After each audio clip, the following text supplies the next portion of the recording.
हरे कृष्णा। आज है वामन द्वादशी का अत्यंत पवित्र पर्व, जिस दिन भगवान वामन देव का आविर्भाव इस धरातल पर हुआ था। और आज ही के दिन अगस्त्य तारा का उदय हो रहा है और इसीलिए हम ऋषि अगस्त्य के प्रति अपनी कृतज्ञता व्यक्त करने के लिए अगस्त्य अर्घ्य देने वाले हैं। और आप में से कुछ भक्तों ने प्रातः काल में ये अगस्त्य अर्घ्य प्रदान भी किया होगा।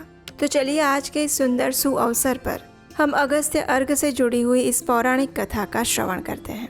आइए आज की कथा आरंभ करते हैं।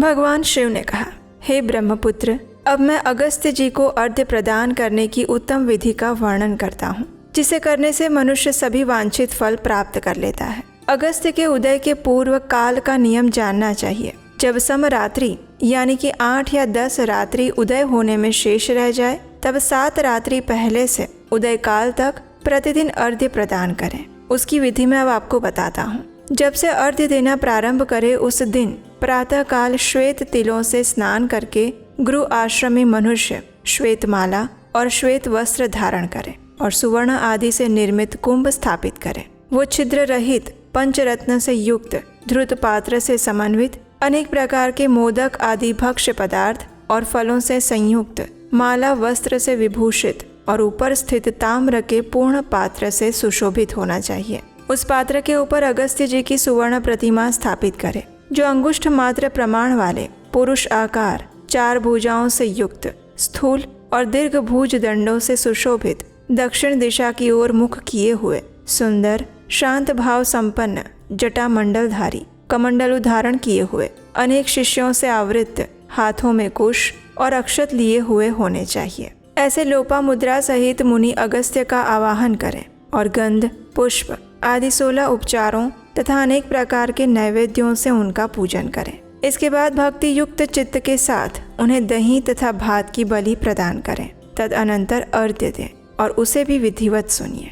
सुवर्ण, चांदी, ताम्र अथवा बांस के पात्र के अंदर नारंगी, खजूर, नारिकेल, कुष्मांड, करेला, केला, अनार, बैंगन, बिजौरा, नींबू, अखरोट, पिस्तक, नीलकमल, पद्म, कुश, दुर्वा अंकुर, अन्य प्रकार के भी उपलब्ध फल तथा पुष्प, अनेकविध भक्ष्य पदार्थ, सप्त धान्य, सप्त अंकुर, पंचपल्लव और वस्त्र, इन पदार्थों को रखकर पात्र की विधिवत पूजा करें। उसके बाद पुनः घुटने के बल पृथ्वी पर टेक कर सिर झुकाकर उस पात्र को मस्तक से लगाकर नीचे की ओर मुख करके अगस्त्य मुनि का इस प्रकार ध्यान करें और फिर श्रद्धा और भक्ति पूर्वक सावधान होकर अर्घ्य प्रदान करें।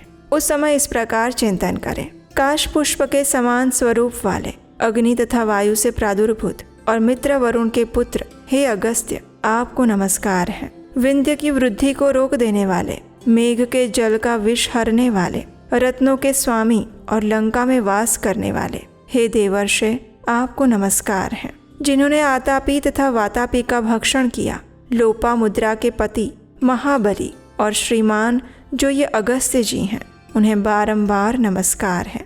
जिनके उदित होने से समस्त पाप, मानसिक और शारीरिक रोग और 3 प्रकार के ताप नष्ट हो जाते हैं, उन्हें बार बार नित्य नमस्कार है। जिन्होंने जल जंतुओं से परिपूर्ण समुद्र को पूर्व काल में सुखा दिया था, उन पुत्र सहित, शिष्य सहित तथा भार्या सहित अगस्त्य जी को नमस्कार है। बुद्धिमान द्विजाति अगस्त्य नद्भ्यः इस वेद मंत्र से और शूद्र पौराणिक मंत्र से अगस्त्य जी को अर्घ्य देकर उन्हें प्रणाम करें।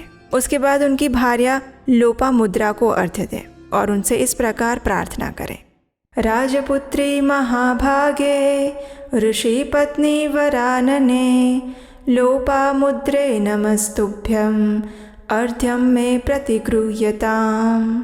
हे राजपुत्री, हे महाभागे, हे ऋषि पत्नी, हे सुमुखी, हे लोपा मुद्रे, आपको नमस्कार है। मेरे अर्घ्य को स्वीकार कीजिए।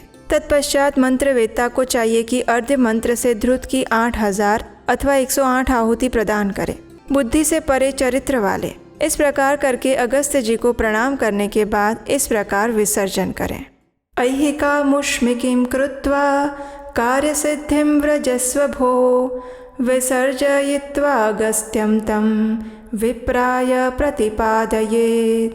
हे बुद्धि से परे चरित्र वाले अगस्त्य ऋषि, मैंने सम्यक रूप से आपका पूजन किया है, अतः मेरी इहलौकिक और पारलौकिक कार्य सिद्धि को करके आप प्रस्थान करें। इस प्रकार उन अगस्त्य जी को विसर्जित करके वेद वेदांग के विद्वान, निर्धन और गृहस्थ ब्राह्मण को समस्त पदार्थ अर्पण कर दे और मुख से इस प्रकार कहें, सत्कार किए गए अगस्त्य जी ब्राह्मण रूप से स्वीकार करें। अगस्त्य ही ग्रहण करते हैं, अगस्त्य ही देते हैं और दोनों का उद्धार करने वाले भी अगस्त्य ही हैं। अगस्त्य जी को बार बार नमस्कार है।